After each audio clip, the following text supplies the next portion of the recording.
क्या रामायण और रामचरितमानस के बीच का अंतर आप जानते हो?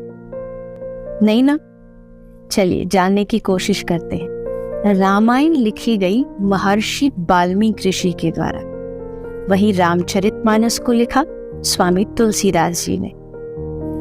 रामायण लिखी गई त्रेता युग में जब राम जी थे, तो वही रामचरितमानस को कलयुग में आज से लगभग 500-600 साल पहले स्वामी तुलसीदास जी ने लिखा।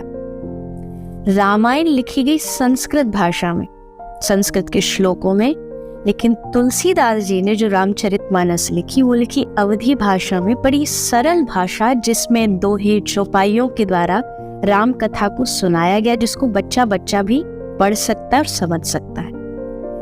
आजकल जो राम कथा हम सुनते हैं वो स्वामी तुलसीदास जी के द्वारा सुनाई गई रामचरितमानस सुनते हैं।